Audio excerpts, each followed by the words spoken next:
고졸 검정고시 국어 고등학교 2학년 12강 내용 추론하기. 학습 목표: 글에 직접 드러난 명시적 정보를 정확히 파악할 수 있습니다. 글에 직접 드러나지 않은 암시적 정보를 추론할 수 있습니다. 글의 내용과 선택지의 일치, 불일치를 판단할 수 있습니다.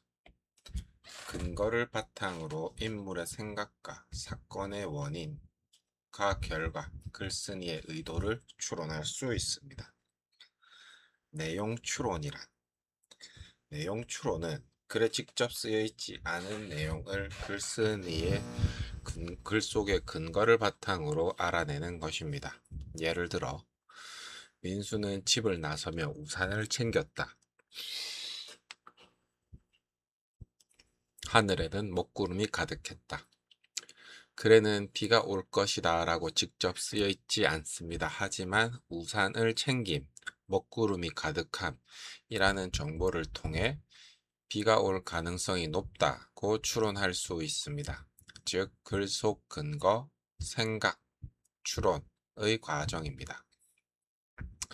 명시적 정보란, 명시적 정보는 글에 직접 드러나 있는 정보입니다. 예를 들어, 지수는 오전 8시에 집을 나섰다.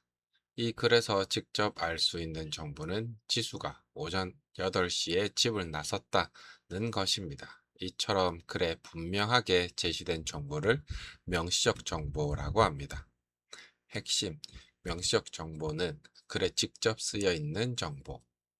암시적 정보란, 암시적 정보는 글에 직접 쓰여 있지는 않지만 여러 단서를 통해 짐작할 수 있는 정보입니다. 예를 들어, 철수는 문을 열자마자 두꺼운 외투를 벗었다. 이마에는 땀이 맺혀 있었다. 직접적으로 실내가 따뜻하다라고 쓰여 있지는 않습니다. 하지만 철수가 외투를 벗고 땀을 흘리고 있으므로 실내가 따뜻하거나 더울 가능성을 추론할 수 있습니다. 핵심, 암시적 정보는 글의 단서를 통해 알아내는 정보. 명시적 정보와 암시적 정보, 두 개념을 비교해 보겠습니다. 명시적 정보, 영희는 시험에서 90점을 받았다. 직접 제시됩니다. 암시적 정보, 영희는 성적표를 보고 환하게 웃었다. 만족하거나 기쁜 마음을 느끼고 있다고 추론 가능. 쉽게 기억하면 써 있으면 명시적, 생각해서 알아내면 암시적입니다. 추론은 근거가 있어야 한다. 추론은 아무렇게나 상상하는 것이 아닙니다. 반드시 글 속에 근거가 있어야 합니다. 예를 들어, 준호는 빈 운동장을 한참 바라보다가 천천히 돌아섰다.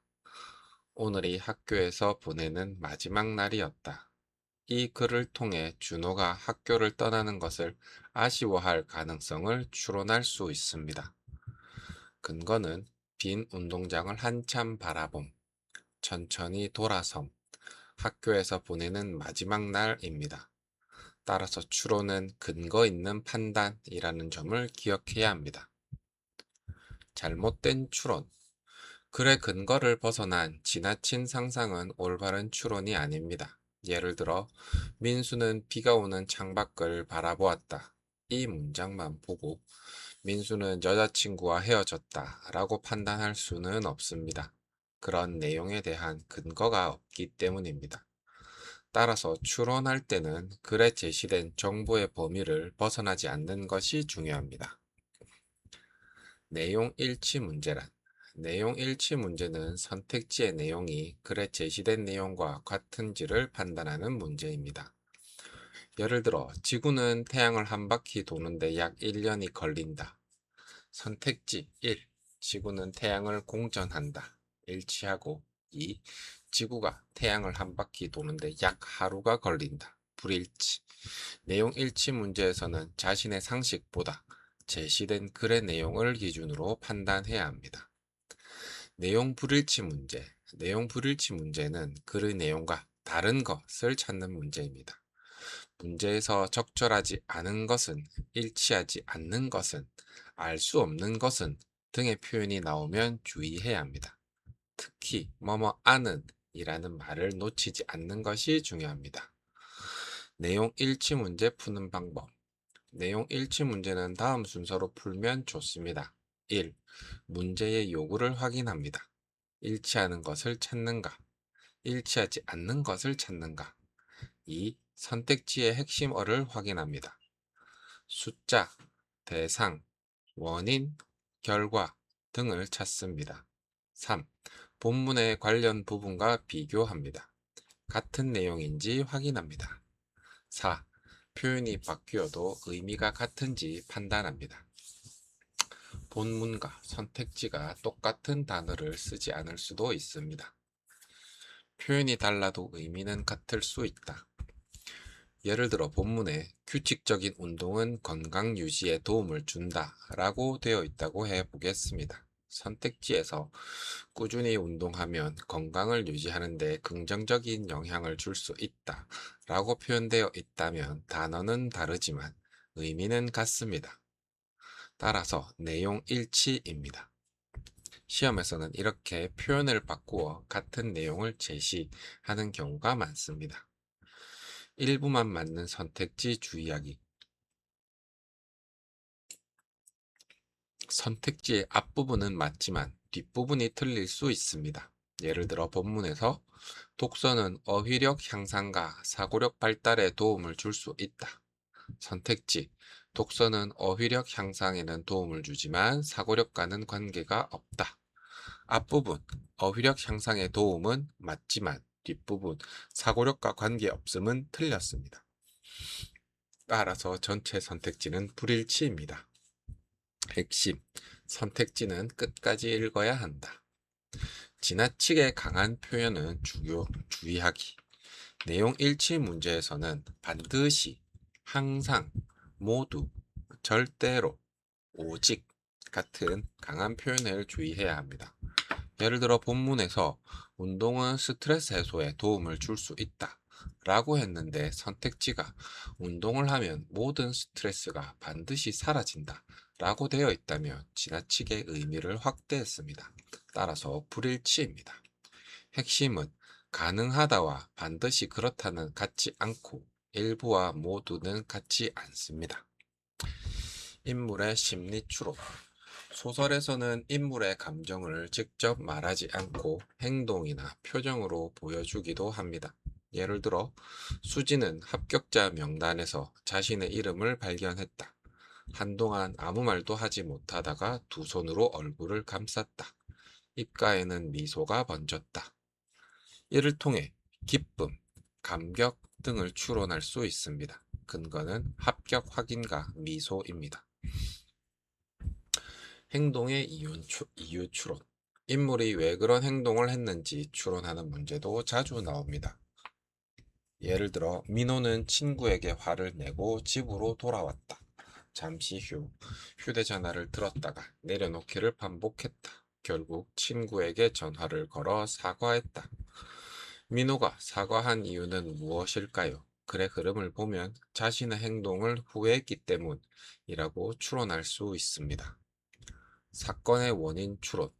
결과가 제시되고 원인을 추론할 수도 있습니다. 예를 들어 밤새 많은 눈이 내렸다. 다음 날 아침 여러 도로에서 차량 운행이 지연되었다.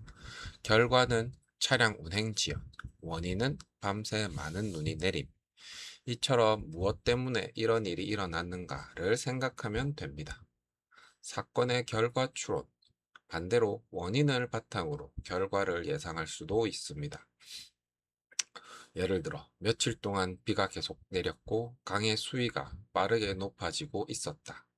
이 상황에서 예상할 수 있는 결과는 강 주변 저지대가 침수될 가능성이 있다 등입니다. 단, 글에 근거하지 않은 지나친 결과를 선택하면 안 됩니다. 앞뒤 문맥을 통한 추론, 모르는 단어나 문장이 나와도 앞뒤 내용을 보면 의미를 추론할 수 있습니다. 예를 들어 민수는 매우 근면한 학생이다. 매일 아침 누구보다 일찍 학교에 와서 공부하고 수업이 끝난 뒤에도 꾸준히 복습한다. 근면한의 정확한 뜻을 몰라도 일찍 학교에 옴, 꾸준히 공부함이라는 내용을 통해 부지런한이라는 뜻을 추론할 수 있습니다. 지시어를 활용한 추론. 이것, 그것, 이러한, 그러한과 같은 지시어가 무엇을 가리키는지 찾는 문제도 중요합니다. 예를 들어 규칙적인 운동은 체력 향상에 도움을 주며 스트레스 관리에도 긍정적인 영향을 줄 수 있다. 이러한 효과 때문에 많은 사람들이 운동을 생활화하려 한다. 이러한 효과가 가리키는 것은 체력 향상과 스트레스 관리에 도움을 주는 효과입니다. 지시어는 주로 앞에 나온 내용을 가리킵니다. 글쓴이의 의도 추론. 글쓴이가 왜 이 글을 썼는지를 묻는 문제도 있습니다. 예를 들어 최근 일회용품 사용으로 인한 환경 문제가 커지고 있다. 개인 컵과 장바구니를 사용하는 작은 실천부터 시작해야 한다. 글쓴이의 의도는 일회용품 사용을 줄이도록 독자를 설득하는 것이라고 볼 수 있습니다. 글의 종류에 따라 의도도 달라집니다. 설명하는 글은 정보를 알려주기, 주장하는 글은 독자를 설득하기, 안내문은 필요한 정보를 안내하기, 광고는 상품이나 행동에 관심을 갖게 하기. 필자의 관점 추론.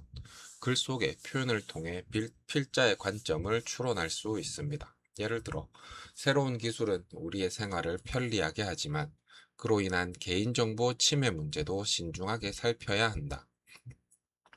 필자는 새로운 기술을 무조건 긍정하거나 부정하지 않습니다. 장점과 문제점을 함께 보고 있으므로 균형적이고 신중한 관점이라고 볼 수 있습니다. 생략된 내용 추론. 그래서는 모든 내용을 직접 말하지 않고 일부를 생략하기도 합니다. 예를 들어, 영희는 우산 없이 집을 나섰다. 잠시 후 하늘에서 빗방울이 떨어지기 시작했다. 영희는 급히 근처 편의점으로 뛰어갔다. 다음에 일어날 가능성이 높은 일은 우산을 구입하거나 비를 피하려 할 것입니다. 이처럼 앞뒤 상황을 바탕으로 자연스럽게 이어질 내용을 추론할 수 있습니다. 이어질 내용 추론. 글의 마지막 부분을 보고 다음에 이어질 내용을 예측하는 문제도 있습니다. 예를 들어, 재생 가능 에너지는 환경 오염을 줄일 수 있다는 장점이 있다. 그러나 날씨에 따라 발전량이 달라지는 등의 한계도 있다. 다음에 이어질 내용으로 자연스러운 것은 재생 가능 에너지의 한계를 해결하기 위한 방법일 가능성이 높습니다. 앞에서 장점과 한계가 나왔으므로 다음에는 해결책이 이어질 수 있습니다. 문단 사이의 관계 추론. 문단 간의 관계도 파악할 수 있어야 합니다. 예를 들어 1문단은 플라스틱 쓰레기가 증가하고 있다. 2문단은 플라스틱은 자연에서 쉽게 분해되지 않는다. 3문단은 따라서 일회용 플라스틱 사용을 줄여야 한다. 관계는 문제 제시, 원인 및 문제점 설명, 해결 방향입니다. 문단의 관계를 파악하면 글 전체의 흐름을 쉽게 이해할 수 있습니다. 추론 문제 푸는 방법. 추론 문제는 다음 순서로 풀면 좋습니다. 1. 직접 제시된 정보를 찾습니다. 무엇이 명확히 쓰여 있는가? 2. 중요한 단서를 표시합니다. 행동, 표정, 원인, 결과, 반복되는 표현 등을 찾습니다. 3. 단서들을 연결합니다. 여러 정보를 함께 생각합니다. 4. 가장 자연스러운 결론을 찾습니다. 글의 범위를 벗어나지 않는 선택지를 고릅니다. 정리하면 정보 확인, 단서 찾기, 연결, 추론입니다. 추론 문제에서 주의할 점 1. 자신의 경험만으로 판단하지 않습니다. 글의 내용을 기준으로 판단해야 합니다. 2. 너무 멀리 추론하지 않습니다. 그래서 확인할 수 있는 범위 안에서 판단합니다. 3. 일부만 맞는 선택지를 조심합니다. 선택지 전체가 맞아야 합니다. 4. 지나치게 단정적인 표현을 확인합니다. 항상, 반드시, 모두 등에 주의합니다. 5. 근거가 가장 분명한 선택지를 고릅니다. 가능한 해석 중 본문의 근거가 가장 강한 것을 선택합니다. 핵심 정리. 명시적 정보는 글에 직접 드러난 정보. 암시적 정보는 글의 단서를 통해 추론하는 정보. 추론은 글의 근거를 바탕으로 직접 제시되지 않은 내용을 알아내는 것. 내용 일치는 글의 내용과 선택지의 의미가 같음. 내용 불일치란 글과 선택지의 의미가 다름. 추론할 수 있는 내용은 인물의 심리, 행동의 이유, 사건의 원인과 결과, 글쓴이의 의도, 필자의 관점, 이어질 내용. 추론하는 추론의 기본 원칙은 근거 없는 상상은 추론이 아닙니다. 기본 풀이 순서는 정보 확인, 단서 찾기, 연결, 추론입니다. 기출형 문제 1번. 다음 글을 통해 직접 알 수 있는 내용은 민수는 아침 7시에 집을 나섰다. 학교까지는 걸어서 20분이 걸렸다. 보기 1번. 민수는 학교를 싫어합니다. 2. 민수는 오전 7시에 집을 나섰습니다. 3. 민수는 항상 지각합니다. 4. 민수는 학교에 친구가 없습니다. 정답은 2번. 민수는 오전 7시에 집을 나섰습니다. 해설. 민수는 아침 7시에 집을 나섰다라고 글에 직접 제시되어 있습니다. 따라서 명시적 정보입니다. 문제 2번. 다음 글에서 영희의 심리로 가장 적절한 것은 영희는 발표 순서가 다가오자 손에 땀이 났다. 몇 번이나 준비한 원고를 다시 확인했고 깊게 숨을 들이마셨다. 보기 1번 지루함, 2. 긴장과 불안, 3. 분노, 4. 만족감. 정답은 2번 긴장과 불안. 해설. 손에 땀이 나고 원고를 반복해서 확인하며 깊게 숨을 쉬는 행동을 통해 긴장하고 불안한 심리를 추론할 수 있습니다. 문제 3번. 다음 글의 내용과 일치하지 않는 것은 독서는 다양한 정보를 얻는 방법 중 하나이다. 꾸준히 책을 읽으면 새로운 어휘를 접할 수 있고 다양한 생각을 이해하는 데 도움을 받을 수 있다. 1. 독서를 통해 다양한 정보를 얻을 수 있습니다. 2. 독서는 새로운 어휘를 접하는 데 도움이 될 수 있습니다. 3. 독서는 다양한 생각을 이해하는 데 도움이 될 수 있습니다. 4. 책을 읽으면 누구나 반드시 모든 분야의 전문가가 됩니다. 정답은 4번. 책을 읽으면 누구나 반드시 모든 분야의 전문가가 됩니다. 해설. 그래서는 독서가 정보 습득, 어휘 학습, 다양한 생각을 이해하는 데 도움을 줄 수 있다고 했습니다. 하지만 누구나 반드시 모든 분야의 전문가가 된다는 내용은 제시되지 않았으며 지나치게 확대된 표현입니다. 종합 문제. 다음 글을 읽고 물음에 답하세요. 준수는 오랫동안 준비한 대회의 결과를 확인하기 위해 컴퓨터 앞에 앉았습니다. 결과 화면이 열리자 준수는 한동안 움직이지 않았습니다. 다시 자신의 이름을 확인한 뒤 자리에서 벌떡 일어났습니다. 됐다! 준수는 곧바로 어머니에게 전화를 걸었습니다. 이 글을 통해 추론한 내용으로 가장 적절한 것은 보기 1번. 준수는 대회 결과에 실망했습니다. 2번. 준수는 대회에 참가하지 못했습니다. 3번. 준수는 자신이 원하던 좋은 결과를 얻었을 가능성이 높습니다. 4번. 준수는 대회 준비를 전혀 하지 않았습니다. 정답은 3번. 준수는 자신이 원하던 좋은 결과를 얻었을 가능성이 높습니다. 해설. 글에 준수의 결과가 구체적으로 무엇인지 직접 제시되지는 않았습니다. 하지만 자신의 이름을 다시 확인함, 자리에서 벌떡 일어남, 됐다 라고 외침, 곧바로 어머니에게 전화함 이라는 행동을 통해 준수가 자신이 원하던 좋은 결과를 얻었을 가능성이 높다고 추론할 수 있습니다. 이처럼 추론 문제에서는 행동과 상황이라는 구체적인 근거를 바탕으로 판단하는 것이 핵심입니다.